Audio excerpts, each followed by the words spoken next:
सिद्धेभ्यः नमः श्रीवर्धमानाय निर्धूत कलिलात्मने सालोकानां त्रलोकानां यद विद्या दर्पणायते यद विद्या दर्पणायते यद विद्या दर्पिणायते पंक नहीं पंकज बनो मुक्ता बनो नसीब दीप बनो जलता रहूं गुरुपद पद में समीप गुरुपद पद में समीप।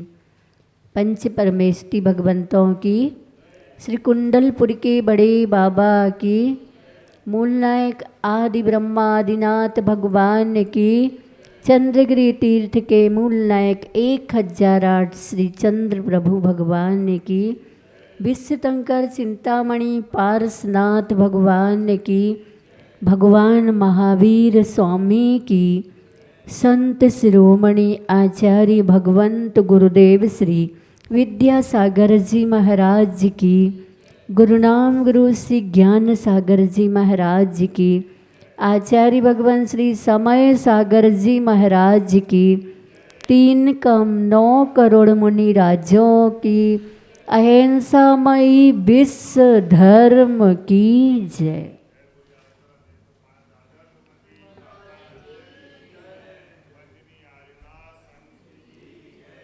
प्यारी प्यारी भव्य आत्माओं, गुरु वर्णम भक्ति निर्झर के गवाक्ष से आचार्य भगवंत ने साधना और चिंतन के गवाक्ष से दोहन इस युग को प्रदान किए हैं, जिसमें से रहूं रमूं निज में सदा भ्रमूं न पर में भूल चिदानंद का लाभ लूं पर तो सब कुछ भूल पर तो सब कुछ भूल महके अगुरु सुगंध है श्री गुरु समंतु भद्र श्री पाद में अर्पित रहे गंधहीन मम छंद गंधहीन मम छंद सागर वो कचरा तजे समझ उसे निस्सार गलती करता क्यों भला तू अघ को और धार तू अघ को और धार। ये आचार्य भगवंत की व्यक्तित्व और कृतत्व की अद्भुत अनुभूतियों से लबालब भरे ये दोहा, जिसमें आचार्य समंत भद्र जी को नमन किया, क्योंकि अपना रत्न करंडक श्रावकाचार ग्रंथ चल रहा है। और कैसे नमन किया, बड़ी लघुतापूर्वक नमन किया। बड़े लोगों का एक अद्भुत गुण लघुता होता है, जबकि वो आचार्य परमेष्टि हैं, फिर भी अपने पूर्व में हुए आचार्य भगवंतों को बड़ी विनम्रता से, भक्ति से और भाव विभोर हो करके क्या कह रहे, महके अगुरु सुगंध है। अगुरु ये जो अगुरु यानी जो गुरु होते हैं और उनकी सुगंध कैसी होती है, महकती है। श्री गुरु समंत्र भद्र, ऐसे हमारे आचार्य भगवान समंत्र भद्र हैं, श्रीपाद में अर्पित रहे। ऐसे उनके लक्ष्मी युक्त श्री चरण कमल में यह अर्पित करता हूँ गंधहीन मम छंद। इतना अच्छा छंद लिखने के बाद भी वो क्या कह रहे हैं, मेरी भक्ति बस ये छंद गंधहीन है ना। पूर्णता को प्राप्त जब तक ना करो तब तक अपने को लघु ही कहते रहते हैं। महान लोग, बड़े लोग, सज्जन लोग। और फिर उसके उपरांत रहूं रमूं निज में सदा। अब कहाँ करना चाहिए, निज में ही सदा रमना चाहिए। भ्रमू न पर में भूल, भूल करके भी पर में अब हमें भ्रम नहीं करना चाहिए, भ्रमण नहीं करना चाहिए, रमन नहीं करना चाहिए। अब चिदानंद का लाभ लूँ पर तो सब कुछ भूल। अब अपनी आत्म तत्व का आनंद लेना चाहिए और पर को पूर्ण रूप से भूल कर। बहुत अद्भुत आचार्य जी ने तीसरा दोहा जो हमने आपको बताया, सागर कैसा होता है। सागर में जब नदियाँ आती हैं तो कचरा लाती हैं साथ में, इन सागर उस कचरे को साइड लगा देता है। क्या, सागर उस कचरे को साइड में लगा देता, किनारे पर लगा देता है। ऐसे ही आचार्य कहते सागर वो कचरा तजे, समझ उसे निस्सार, निस्सार समझ के उसे तज देता है। गलती करता क्यों भला तू अघ को उर्धार, तू अघ जैसे पाप कचरा है, कूड़ा कचरा है, कीचड़ है, उसको तू उर में धारण कर रहा है, हृदय में धारण कर रहा है। यही सबसे बड़ी मूल में भूल है। गुरु वर्णम के परिप्रेक्ष्य में कहना चाहते हैं कि हम लोग आचार्य जी का सानिध्य हम लोगों को 95 में, और हो सकता 95 के चातुर्मास के बाद मिले तो 96 ठंडी या सुबह गर्मी में सिद्धवरकूट, सिद्ध क्षेत्र सिद्धवरकूट में आचार्य जी ने चतुर्विध संघ को एकत्रित किया है। नहीं 95 चातुर्मास खत्म 96 में किया था। तो पूरा संघ, चतुर्विध संघ इकट्ठा हुआ था। वहाँ पर आचार्य जी बहुत अद्भुत चर्चा हम सबको आगम का सार पिलाते थे चर्चा के रूप में। गर्मी थी, महावीर जयंती का समय था, वहाँ महावीर जयंती हुई। उसके बाद आचार्य जी 1 माह और रुके। इस प्रकार से 2 माह का यह सानिध्य हम लोगों को मिला। तो आचार्य जी ने एक बार चर्चा के दौरान ऐसा प्रसंग आया कि बड़ी बड़ी आरिकाओं ने कहा कि आचार्य जी, हम नदियाँ आते हैं, समुद्र में मिलते हैं, सागर से मिलते हैं, और कितना विकल्पों का, संकल्पों का कचरा लाते हैं।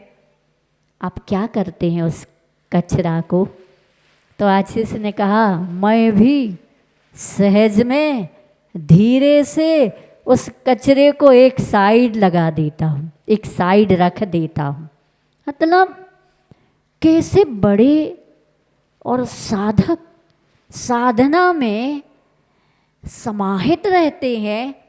गण पोषण काल चल रहा, गण पोषण काल में शिष्यों को और शिष्याओं को अनुग्रह करते हैं और उनकी बुराइयों का, उनके विकल्पों का निग्रह करते हैं बिना किसी टेंशन के।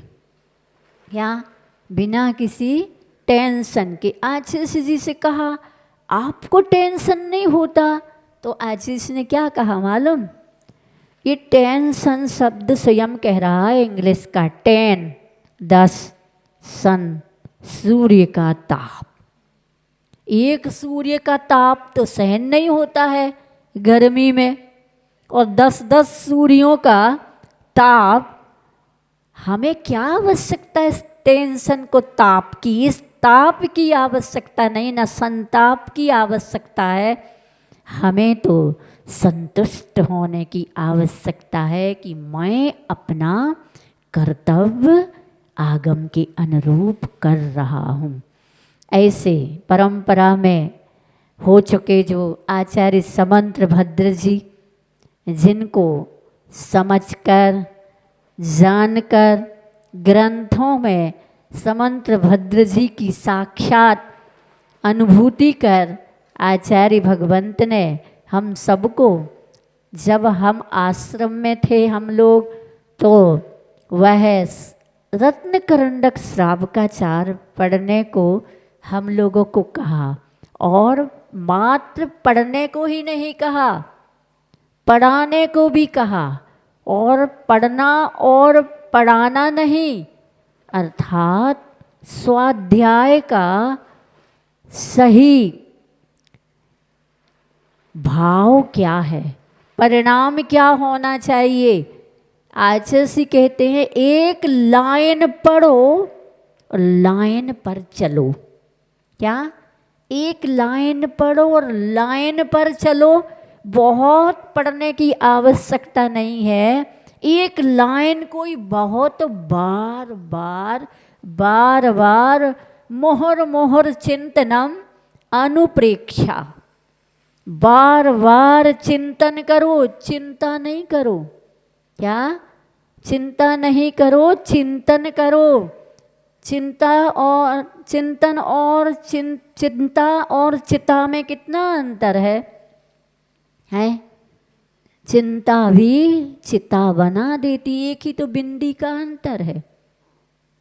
तो अद्भुत बात बता करके हम सबकी भाव भासना में ऐसे आचार्य समंत्र भद्र जी के श्लोक सूत्र हम सबको आशीष जी ने पिलाए हैं, समझाए हैं, और ये अमृत की तरह घूट घूट, ऐसा नहीं, अच्छे से कहते हैं कड़क प्यास लगी हो जोर की, तो गर्मी में ठंडा ठंडा पानी मिलता है, धूप से आए हो और ना समझ गटागट गटागट गट गट गट गट करके पी लेता। नहीं, थोड़ा सा बैठो, एक एक घूट घूट घूट घूट पियो।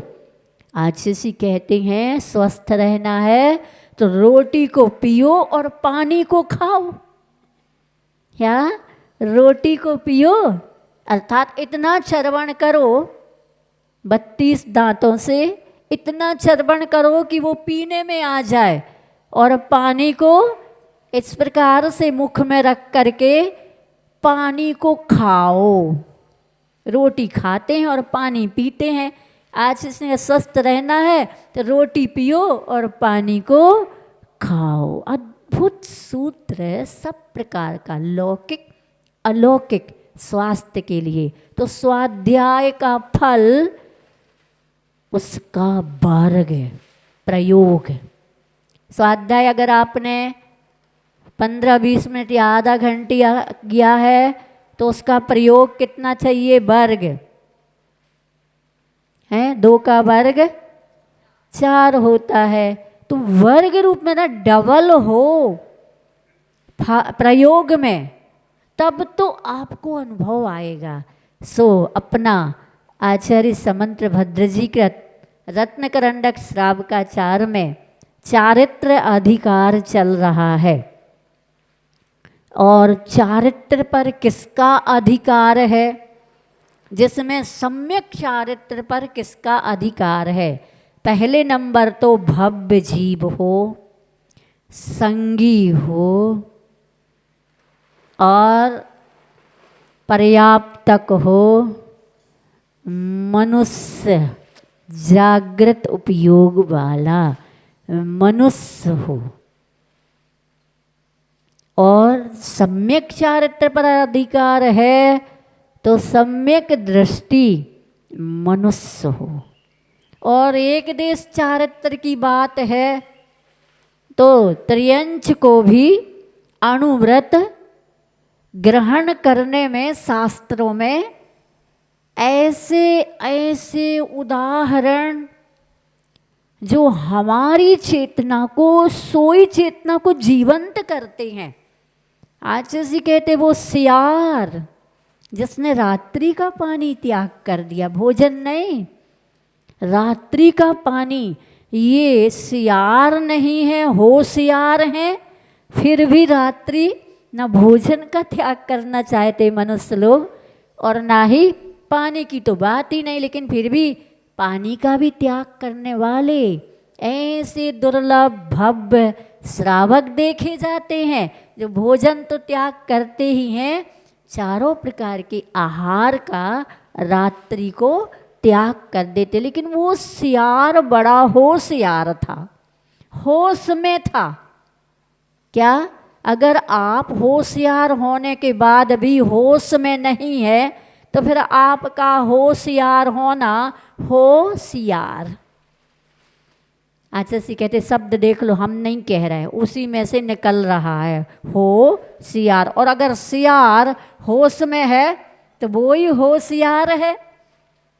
ऐसे स्वामी समंत भद्र जी का कहना, जिसने रात्रि पानी का त्याग कर दिया, बहुत जोर से प्यास लगी, बहुत जोर से प्यास लगी, खोजते खोजते बावड़ी मिली और सूर्य प्रकाश देखा उसने, सूर्य अभी उदय अवस्था में है, दिन है, और बावड़ी में उतरता तो अंधेरा दिखता है, वो सोचता नहीं रात हो गई, ऊपर आ जाता, फिर उतरता, फिर दिखता, ऊपर दिखता दिन है तो नीचे जाता है, फिर उसको वहाँ अंधेरा दिखता है। इस तरह से करते करते पानी नहीं पीता, संकलेश भी नहीं करता, इधर तो संकलेश हो जाता। आचार्य जी का कहना है अगर हमारे गृहस्थ जीवन की गृहिणी अपने परिवार के सदस्य को, पुरुष वर्ग को रात्रि भोजन का त्याग करा दे, कोई महाराज आए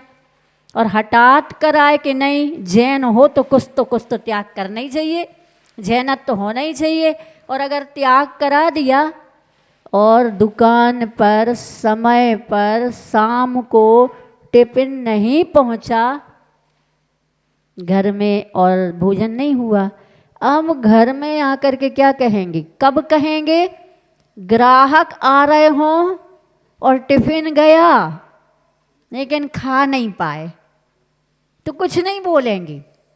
लेकिन अगर टिफिन नहीं पहुंचा और ग्राहक भी नहीं आए तो घर आकर के समझ में नहीं आता, जबरदस्ती मत करा करो, देखो ना आज मैं भूखा रह गया, ठीक है अब आगे से ध्यान रखेंगे।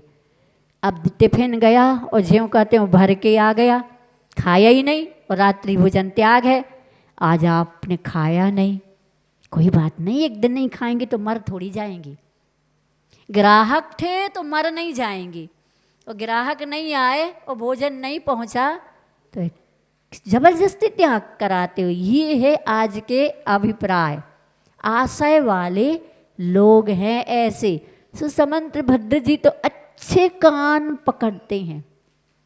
आचार्य जी कहते हैं कि किस लोग अणुव्रत ग्रहण करने वालों के कान पकड़ते हैं। कैसे कान पकड़ते, सम्यक दर्शन अधिकार को देखा था ना, गृहस्थो मोक्ष मार्गस्थो निर्मोहो नैव मोहवान अनगारो ग्रही श्रेयान निर्मोहो मोहने मुने। सुनो हम नहीं कह रहे, समंत भद्र जी कह रहे हम नहीं कह रहे हैं, ये बात भगवान ने कही है कि अगर मुनि हो करके मोह है पर से, पर में वस्तु और व्यक्ति दोनों आ जाते हैं, तो वह निर्मोही श्रावक जो घर में रह करके जलते भिन्न कमल है, उसकी अपेक्षा से, मोही मुनि की अपेक्षा से निर्मोही श्रावक श्रेष्ठ है। और सुनो श्रावको, खुश मत हो जाना कि हम तो मुनि से भी अच्छे, उन मोही मुनि से। आचार्य श्री समंत्रभद्र जी ने आपको भी क्या कहा है, अगर मोही श्रावक है और निर्मोही त्रयंच है तो मोही श्रावक से निर्मोही त्रयंच श्रेष्ठ है। खुंकार सिंह भी सल्लेखना धारण करते हैं, अनुव्रत ग्रहण कर लेते हैं। चातुर्मास आ जाता है, हरियाली छा जाती, हरा हरा नहीं खाएंगे, नहीं खाता है तो उनके परिवार परिजन देखते हैं, सिंह के सिंह देखते हैं, क्या बात है, घास लाते हैं उनके सामने देते, मुंह फेर लेता है, अच्छा इन्होंने हरि का त्याग किया है। तो वे क्या करते, गुफाओं में जाते हैं, पतझड़ के कारण गुफाओं में सूखे पत्ते गुफा के अंदर पड़े मिलते, वो लाते, वो डालते हैं, अरे सल्लेखना का व्रत ग्रहण कर लिया है, उसके बाद तो सूखे पत्तों का भी त्याग करना। जो भूल के नहीं जानते वो भी अनुव्रत और सल्लेखना ग्रहण कर लेते। वो सियार ने पानी नहीं पिया, उसी त्याग के साथ उसकी मृत्यु हुई, जाकर के देव बन गया। त्रियंचों में ये विशेषता है। तो हम तो मनुष्य हैं, हम मनुष्यों में क्या होनी चाहिए, आज से कहते मनु की संतान मानव, मानवता से ही ओतप्रोत हो जाए। तो क्या बता रहे यहाँ पर, आप लोगों ने अहिंसाणु व्रत को सुना। अहिंसाणु व्रत क्या कहा गया था कि जो संकल्प पूर्वक, कृतकारित, अनुमोदना पूर्वक, मन वचन काय पूर्वक, चर सत्वान नाहिनस्ति, अर्थात जीवों को नहीं, मत्रस जीवों को नहीं मारने का व्रत लेता है, उसका नाम है अहिंसाणु व्रत। कैसे कह रहे, हम नहीं कह रहे, स्थूल बदाद विरमणम निपुणाः, ऐसे निपुण लोग गणधर और आचार्यों ने कहा है। अब आज हम सुनते हैं अतिचार ले लेते हैं, अनुव्रत ग्रहण कर लेते हैं, दूसरी प्रतिमा भी ले लेते हैं, अनुव्रत ग्रहण कर लेते हैं, फिर भी अतिचार संभव है। घर गृहस्थी है, घर में दुकान मकान, पड़ोसी, रिश्ते, व्यवहार पूरा तो निभाना पड़ता है। 22 परिसय थोड़ी सहने पड़ते, 22,000 परिसय सहता है, फिर भी कहता नहीं कुछ भी। क्या सज्जन मुख से ना कहे, सज्जन मुख से नहीं कहता है कि मैं कितना सहता हूँ, क्योंकि उसको मालूम है गृहस्थी है, कहना, सहना और रहना। 4 बर्तन होंगे तो कहना बजेंगे, अब उनका जवाब दो तो फिर अभी घर में दीवार खड़ी हो जाएगी। घर तो दिल वालों का है, क्या घर है तो दिल वालों से है, दीवाल है तो दीवाल है। जिसके पास दिल नहीं है उसके घर में दीवाल, और उसको घर नहीं मकान कहते हैं। तो 4 बातें सुनाओ, 4 बातें सुन के घर चलता है, परंतु दुश्मनी नहीं, नफरत नहीं, प्रेम पलता है। फिर परिवार धर्म ध्यान के साथ फलता है। ऐसे गृहस्थ भी घर में अणुव्रतों का पालन करते, फिर भी अतिचार संभव है। तो क्या अतिचार है, अतिचार का मतलब होता है दोष, दूषित कर देना, दोष लगा लेना। छेदन बंधन पीड़न, 54वें श्लोक, अच्छा ये हो चुका था। छेदना, बांधना, पीड़ा देना और अधिक भार लादना और आहार को रोकना, ये 5 अतिचार अहिंसाणु व्रत के हो चुके थे। आज हमें सत्यानुव्रत, सत्य बोलने का अनुव्रत, स्थूल कम से कम स्थूल झूठ नहीं बोलेंगे, है ना। ऐसा सत्यानुव्रत अनुव्रतियों के कैसा पाया जाता है, कैसी विशेषता होती, कैसे पालन करता है। स्थूल मलिकम न बदति, स्थूल मलिकम न बदति, न परान वादयति सत्यमपि विपदे, न परान वादयति सत्यमपि विपदे, यत्तद्वदन्ति सन्तः स्थूलमृषावाद वैरमणम्।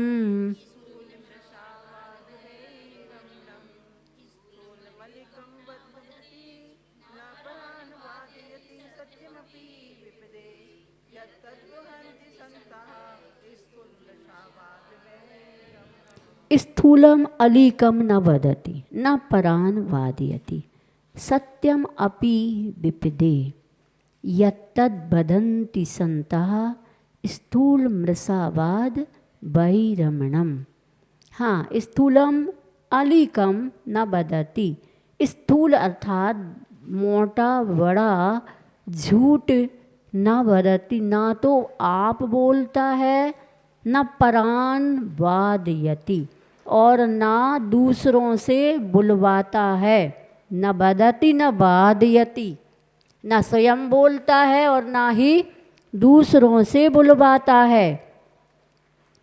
सत्यम अपि विपदे, ऐसा सत्य भी नहीं बोलता है कि दूसरे पर विपत्ति आ जाए। दूसरे का मतलब बहुत से लोगों पर विपत्ति का पहाड़ टूट पड़े, तो ऐसा सत्य भी नहीं बोलते हैं। जैसे रत्नकरंडक श्रावकाचार में उपगूहन अंग में आया था ना, एक ने ब्रह्मचारी भेष बना करके मंदिर की रत्न जड़ित प्रतिमा को चुराने के लिए भेष धारण किया। और सेठ जी बाहर गए, बीच में पड़ाव डाला जंगल के बीच में, और इसने प्रतिमा उठा ली। देख ली लोगों ने, तो पीछे पीछे उनके द्वारपाल पीछा कर रहा, और दौड़ रहा, प्रतिमा लेके दौड़ रहा। तो वहाँ जहाँ तंबू खींच करके रखा था, रुकने का पड़ाव डाला था, सेठ जी बाहर आते, क्या है, अरे ये ब्रह्मचारी, और ये कह रहे, ये सब पीछे पीछे कह रहा चोर चोर चोर चोर। तो क्या किया है, क्या किया, उन्होंने बाहर निकल के कहा, सुनो सब लोग, ये क्या कह रहे हो, ये प्रतिमा मैंने मंगवाई थी, आप लोग कितना परेशान करते हो ब्रह्मचारी जी को, चलो लौटो, मैंने मंगाई थी दर्शन के लिए। और अंदर करके आचार्य कहते, ऐसे कान पकड़े और मखमली चाटा, मतलब शब्दों का, क्यों ब्रह्मचारी का भेष बना करके, ब्रह्मचारी का भेष बना करके प्रतिमा की चोरी करते हो, कल इस पर कौन विश्वास करेगा, तुम्हें शर्म नहीं आती। उपगूहन भी कर दिया, सत्य तो छुपाया, क्योंकि विपत्ति आती कोई भी ब्रह्मचारी फिर किसी भी ब्रह्मचारी पर, त्यागी व्रति पर फिर विश्वास नहीं करता। यही तो वो कौन सा किसका घोड़ा, बाबा भारती का घोड़ा है, डाकू खड्ग सिंह ने देखा, उसको बहुत पसंद आया। अब उसका घोड़ा लें तो कैसे लें, तो जिस रास्ते से बाबा भारती अपने घोड़े पर सवारी करके निकलते थे, उसी रास्ते पर अपाहिज बन करके बैठ गया। बाबा भारती ने देखा अपाहिज व्यक्ति है, उसने उससे कहा, मुझे उस पार तक थोड़ा दूर तक ले चलो। उसने दया करके उस पर विश्वास किया, उसको बिठा लिया, और बिठाया तो उसने लगाम पकड़ी बाबा भारती तो बैठ ही नहीं पाए और वो घोड़े को लेके तब बाबा भारती ने तेज आवाज में कहा, सुनो घोड़ा ले जाना है सो ले जाओ, लेकिन ध्यान रखना ये बात किसी को मत बताना कि मैंने बाबा भारती का घोड़ा अपाहिज बन करके छोड़ा, मतलब लूटा है, अन्यथा कल कोई अपाहिज पर विश्वास नहीं करेगा। क्या नपे तुले शब्दों में प्रेरणाएं मिलती हैं हम लोगों को, ऐसे ऐसी प्रेरणास्पद कथानकों से इस युग को प्रेरणा लेनी चाहिए और अपने जीवन को क्या करना चाहिए, संभालना चाहिए। और जो अतिचार दोष लगते हैं उनको गुरुओं के पास जाकर के प्रायश्चित ले लेना चाहिए ताकि दूसरों का विश्वास कमजोर ना हो। जिन शासन स्वरूप पात्रता के अनुरूप जो ग्रहण किए जाते हैं, आचार्य का कहना उनमें ग्रहण नहीं लगना चाहिए। सूर्य में ग्रहण लगा, परंतु सूर्य ग्रहण तो थोड़ी देर के लिए लगता है, लेकिन अगर हमारे व्रतों में महाव्रतों में ग्रहण लगेगा तो हमारी क्या स्थिति होगी। इसलिए समझदारों को आचार्य कहते इशारा ही काफ़ी होता है, खूब सारी व्याख्याएं देने की आवश्यकता नहीं। तो ऐसा सत्य भी ना बोला जाए जिससे विपत्ति आ खड़ी हो।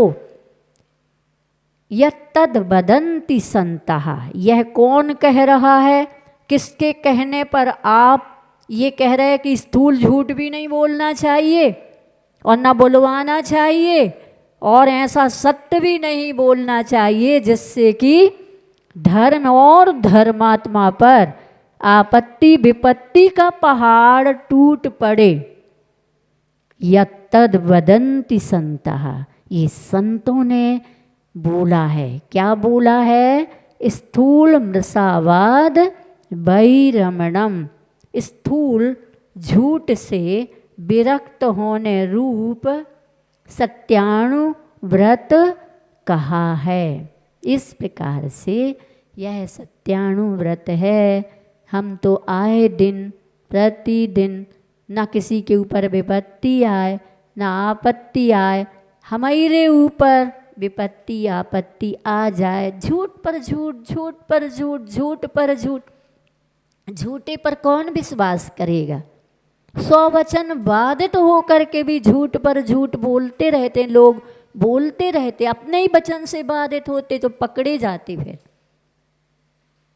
कैसे पकड़ी जाती है, कैसे पुलिस खोज लेती है गलती करने वालों को, कैसे कानून खोज लेता है गलती करने वालों को, कैसे कैसे केसेस हो जाते हैं आजकल।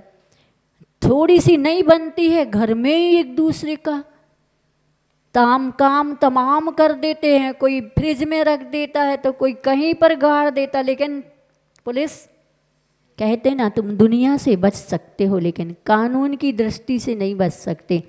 किसी ने तो इतना तक कह दिया तुम कानून से भी बच सकते लेकिन कर्म से नहीं बच सकते। अन्याय चाहे लाख करो एक दिन इंसाफ होके रहेगा, कोयला चाहे छुप के खाओ मुख काला होके रहेगा।